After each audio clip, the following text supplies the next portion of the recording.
Hi everyone, welcome to another edition of Whiteboard Friday. This week, I have a special request from one of our users to talk about an SEO checklist for new sites that aren't ranking yet.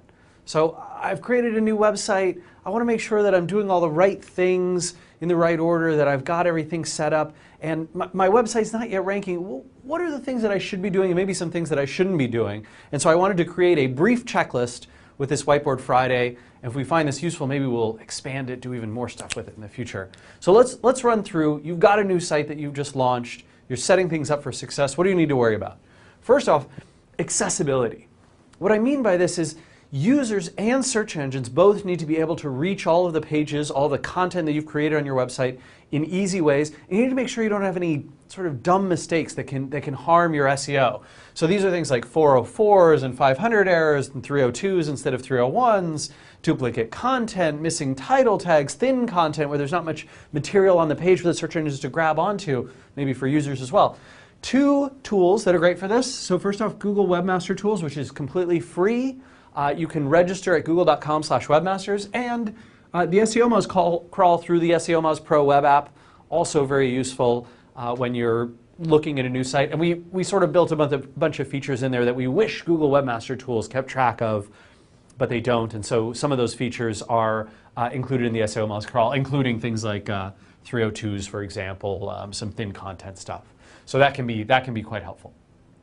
Next up, keyword targeting.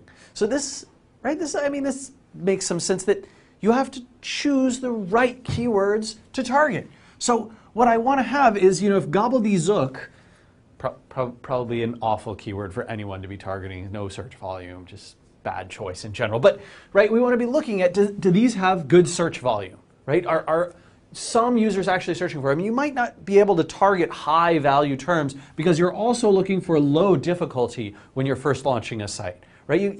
You don't want to necessarily shoot for the moon. Maybe you do on your home page or some branded page, some product page. But for the things that you want to target and you want to work on early, short term, right? Maybe some content that you've got, some of those feature pages for the product or service you're offering, and you think to yourself, I'm not going to be able to target, gobbledy, which is, that's really tough. But maybe gobbledygook, that'll be easier.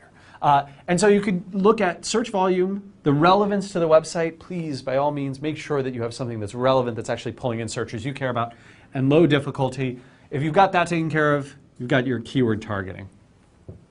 Content quality and value. If you have a bunch of users coming to this page and they're thinking to themselves, this doesn't really answer my query, or yeah, maybe this answers one portion of it, but I wish there was more detail here, more video, more images, maybe a nice graphic that explains some things, a data set, some references to where they got this information, not just a bunch of blocks of text. Maybe I'm looking for something that describes a process, something that explains it fully. If you can do that, if you can build something remarkable where all of these people change from, what's this, to, oh, you know what, instead it's, I am happy. I also am happy. This page makes me so happy. Yay, I'm going to stick my tongue out. If you can get that level of enjoyment and satisfaction from your users with the quality of the content that you produce, you're going to do much better in the search engines. And search engines have got some really sophisticated algorithms that look at true quality and value. You can see Google's gotten so much better about putting really good stuff in results, even sometimes when it doesn't have a lot of links or it's not doing hardcore keyword targeting. When it's great stuff, they're doing a good job of ranking it. Next up, design quality, user experience, and usability. This is tough. Unless you have a professional designer, you have a professional design background, you almost certainly need to hire someone or go with a very simple, basic design that's very user-friendly, that when you survey your friends, survey people in your industry, survey people in your company, survey people in your ecosystem, that they go, yeah, this looks really good. I'm very happy with the design. Maybe I'm only giving it a 6 out of 10 in terms of beauty, but an 8 out of 10 in terms of usability. I understand the content of the site. It's easy for me to find things and they flow. There's really no point in ranking unless you're nailing these two, because you're not going to get many more customers. People are just going to be frustrated by the website. There's a few tools you can use on the web to test these out. So 5-second test, Feedback Army, Silverback app, all of these are potentially useful for checking the usability user experience of the site. Social account setup. Because social and SEO are coming together like never before, right? Google is showing +1s and things that people share by default in the search engine rankings. Bing is showing all the stuff that's been shared on Facebook and they're putting it above the rest of the content. Really, really pays to be in social. And social signals help search engines better understand or better rank things, as well as having this nice second order effect on user and usage data, on branding, on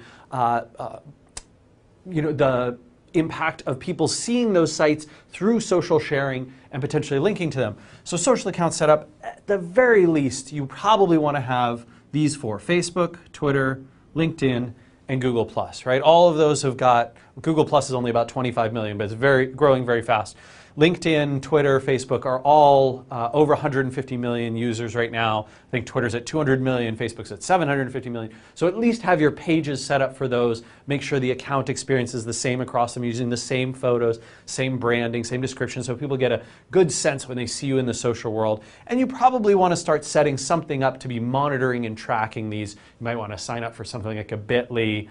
I used to really recommend PostRank, but unfortunately they don't track Facebook since Google bought them anymore, so it's a little more frustrating.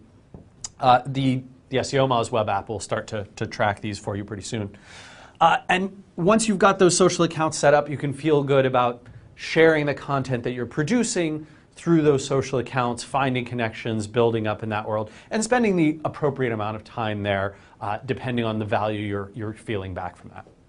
Next up, link building. This is where I know a lot of people get sort of off to the wrong start, and it's incredibly hard to recover. I actually just got an email in my inbox before we started doing Whiteboard Friday from someone who had started a new website, and he's like, I got these 300 links, and now I'm not ranking anymore. I was doing great last week. For the first 6 weeks after my launch, I was ranking great. And I started just a quick look at the backlinks, and I went, oh no. I think this person really went down the route of, I'm going to get a bunch of low quality, easy to acquire links. And for a new site in particular, it's so dangerous because Google is just really on top of throwing people out of the index or penalizing them very heavily when their link profile looks really scummy. And when you don't have any trustworthy quality signals to boost you up, that's when low quality links can hurt the most. So, good things to do. Start with your business contacts and your customers. They are great places to get links from. Your customers are willing to link to you, awesome. Get them to link to you. If the contacts that you have in the business world are willing to say, hey, my friend, Rand just launched a new website, boom. That's a great way of doing it. All your email contacts, your LinkedIn contacts, the people that you know personally and professionally, if you can ask them, hey, would you support me by throwing a link to me on your About page or your blog roll or your list of customers or your list of vendors, whatever it is, right? Guest posts and content. This is a great way to do good sort of content, positive content production and earning links back for that. So finding trustworthy sites that have lots of RSS subscribers and are well-renowned and can give you visibility in front of your audience and give you a nice link back if you can contribute positively to those. I also like high-quality resource lists. So this would be things like the Better Business Bureau, maybe, that sort of falls a little in the directory world, but something like a Crunchbase, right? If you're a startup in the technology world, you definitely need to have a Crunchbase listing. You might want to be on some Wikipedia lists. Granted, those are no follow, but that's still okay. That's probably a good place to get some visibility. There might be industry-specific lists that are like, these are, I don't know, heavy machine production facilities in the United States. Great, okay, I should be on that list. That's what I do, right?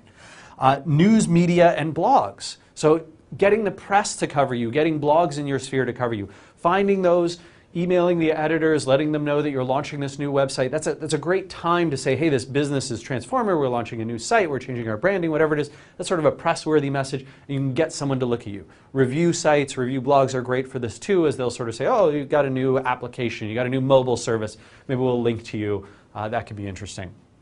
Relevant social industry and app account links, right? So if I contribute something to the Google Chrome store, right? If I contribute something to the Apple store, if I am contributing something to a design portal, a design gallery, all of those kinds of industry stuff and accounts that you can get are likely worth submitting to, worth getting your website listed on. And then social media link acquisition, so this is obvious stuff where you spend time on Twitter, on Facebook, on LinkedIn, on Google+, connecting with people, and over time building those relationships that'll get you the links, possibly through one of these other forms, or just through the friendliness of them noticing and liking and enjoying your content.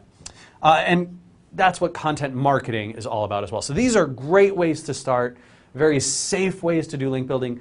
They're not short-term wins, right?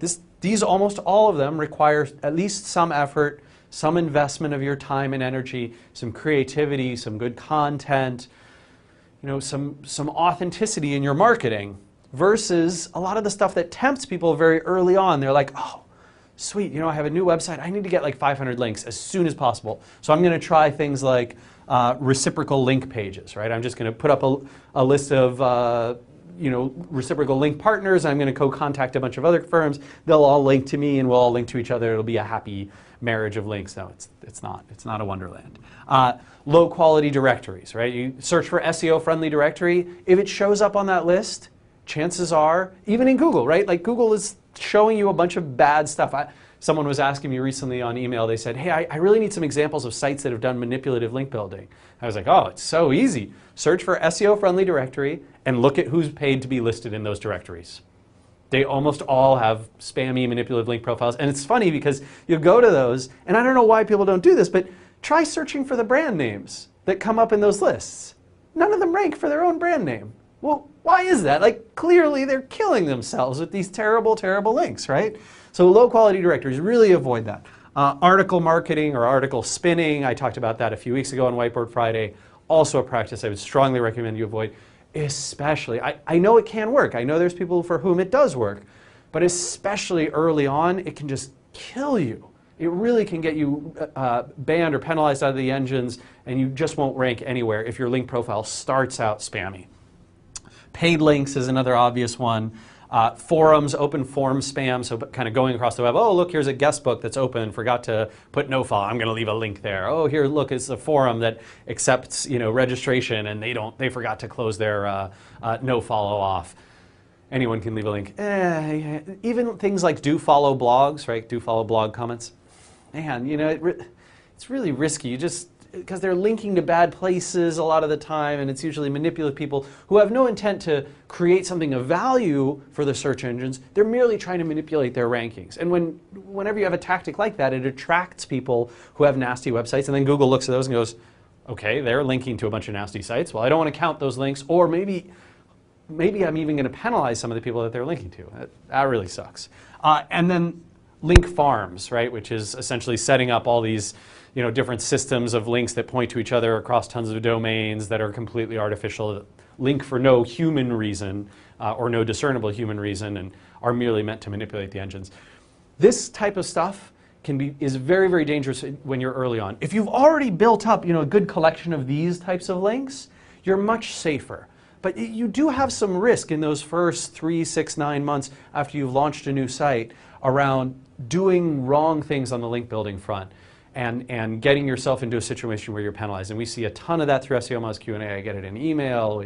You see it on the web all the time. So be cautious around that.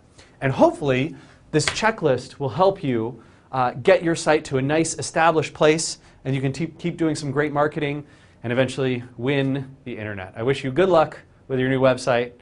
Thanks so much. Thanks for watching. See you again next week for another edition of Whiteboard Friday. Take care.